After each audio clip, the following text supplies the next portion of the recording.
Assalamualaikum warahmatullahi wabarakatuh. Kami dari kelompok 5 akan mempresentasikan hasil diskusi kami yang berjudul Proxy War. Pertama-tama kami akan memperkenalkan diri. Ya, dengan saya sendiri bernama Muhammad Fareja Nasution. Selanjutnya yaitu Aldi Fareja, Arafa Sapira, dan Febrianti dan Nawayudi. Mungkin langsung saja ke pembahasan yang akan dijelaskan oleh teman saya. Proxy war adalah perang terselubung di mana salah satu pihak menggunakan orang lain atau pihak ketiga untuk melawan musuh. Dengan kata lain, proxy war artinya perang tidak tampak menggunakan cara-cara halus untuk menghancurkan dan mengalahkan lawan menggunakan pihak ketiga. Contoh dari perang proxy war di Indonesia. Yang pertama, Timur Timur adalah sebuah pulau yang masuk ke dalam negara Kesatuan Republik Indonesia. Australia ingin merebutnya karena menyimpan sumber daya alam yang melimpah ruah, seperti minyak dan gas bumi. Namun, Australia memilih untuk mencoba merebut Timur Timur dari Indonesia melalui proxy war, bukan secara tatap muka menggunakan senjata dan seruan-seruan perang. Australia kemudian menggunakan pihak ketiga yang akhirnya muncul gerakan-gerakan separatis di sana. Pemberontakan terjadi di Timur Timur. Di jalur diplomasi, Australia berusaha mendekati Perserikatan Bangsa-Bangsa dan menggunakan isu hak asasi manusia sebagai dalil atau landasan untuk melepaskan Timor Timur dari Indonesia.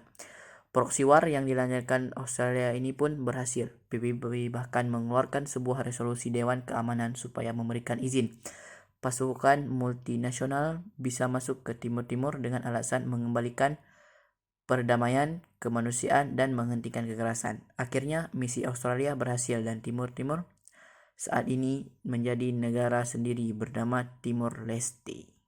Ancaman dan bukti proxy war di Indonesia. 1. Melakukan investasi besar-besaran ke Indonesia agar dapat mengeksploitasi dan menguasai sumber daya alamnya. 2. Membuat fakta-fakta perdagangan guna menekan produk Indonesia melalui jalur diplomasi, aliasi, dan intervensi, serta menjadikan Indonesia sebagai pasar untuk menjual produk-produk asing. 3. Menyebar black campaign untuk menjatuhkan produk-produk komoditi Indonesia. 4. Menguasai pembuat kebijakan dan legislatif dengan cara menyuap agar menghasilkan aturan dan perundang-undangan yang memihak kepentingan asing. 5. Menghancurkan generasi muda Indonesia dengan narkotika, budaya konsumtif, judi online, situs porno, dan lain-lain. Yang keenam, menciptakan konflik domestik sehingga mengganggu perekonomian dan merusak konsentrasi pemerintah dalam menjalankan program pembangunan nasional. 7. Membeli dan menguasai media massa untuk melakukan pembentukan opini, menciptakan rekayasa sosial, memutarbalikkan sejarah, serta membuat kegaduhan di masyarakat. 8. Menguasai saran informasi dan komunikasi strategis sehingga dapat memonitor dan menyadap percakapan pejabat negara. 9. Mengadu domba lembaga-lembaga negara melalui berbagai cara sehingga terjadi kekacauan serta mengganggu stabilitas nasional. 10. Mencari dan menciptakan calon pemimpin Indonesia di semua lapisan sedini mungkin, sehingga ke depan akan berpihak dan dapat dikendalikan oleh asing. 11. Menjatuhkan citra Indonesia di mata internasional dengan isu terorisme, HAM, demokratisasi, lingkungan hidup, dan sebagainya. 12. Menciptakan euforia di kampus agar mahasiswanya meninggalkan kampus untuk berpesta, bertengkar, dan sebagainya. Dampak dari proxy war yaitu ketimpangan sosial, kemiskinan, ketidakadilan, dan ketidakpercayaan publik terhadap pemerintah, bahkan bisa berakhir pertengkaran. Pendekatan proxy war terbagi dua, yaitu secara soft power dan hard power. Secara soft power menggunakan perangkat ekonomi atau economy power, perangkat teknologi dan informasi, serta dalam bentuk bantuan atau AID, atau donasi negara atau lembaga donor yang juga didukung oleh negara donor kepada negara-negara yang membutuhkan. Sedangkan secara hard power biasanya dilakukan melalui intervensi dan dilakukan oleh negara-negara yang relatif mapan secara ekonomi, politik, dan militer kepada negara-negara dunia ketiga atau negara-negara berkembang.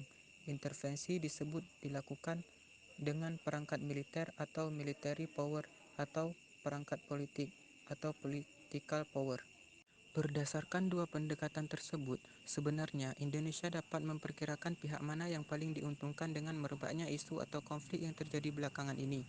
Sebab dari semua peristiwa, pasti ada tangan-tangan tak kasat mata yang berkepentingan atau diuntungkan di baliknya. Untuk menangkal serangan proksi yang datang dengan menggunakan kekuatan hard power, kekuatan militer, dan posisi tawar Indonesia masih dapat dikatakan cukup menguntungkan. Namun tidak begitu bila serangan yang dilakukan melalui soft power, di mana kondisi ekonomi dan teknologi informasi Indonesia masih termasuk lemah. Oleh karena itu, agar suatu negara mampu menangkal serangan proksi, R.L. Armitage dan NYE menyarankan untuk membangun kekuatan cerdas atau smart power yang mampu menghalau dua pendekatan proksi tersebut. Smart power sendiri merupakan gabungan dari hard power dan soft power. Indikasi adanya proxy war di Indonesia. Menurut Jenderal TNI Gatot Nurmantio, indikasi adanya proxy war di Indonesia diantaranya gerakan separatis, demonstrasi massa, sistem regulasi yang merugikan, peredaran narkoba, pemberitaan media yang provokatif, penyebaran pornografi dan seks bebas, tawuran pelajar, bentrok antar kelompok. Jadi kesimpulannya yaitu proxy war merupakan suatu perang dengan memanfaatkan pihak ketiga, biasanya memanfaatkan negara kecil dan bahkan aktor non-negara sekalipun sebagai medianya, dengan maksud untuk mendapatkan kepentingan strategisnya, namun menghindari perang yang secara langsung. Berbagai indikasi proxy war mulai terlihat di Indonesia, bagaimana bermunculannya gerakan-gerakan separatis, radikalisme, penguasaan industri oleh pihak asing, serta masih banyak lagi. Tentunya, ini akan menjadi suatu ancaman bagi bangsa Indonesia, bukan hanya akan mengakibatkan pengeksploitasian sumber daya alam saja, tetapi juga dapat berdampak perpecahan akibat dari proxy war. Sekian presentasi dari kami. Terima kasih atas perhatiannya. Jika ada salah kata kami mohon maaf. Ilahi taufiq walhidayah. Wassalamualaikum warahmatullahi wabarakatuh.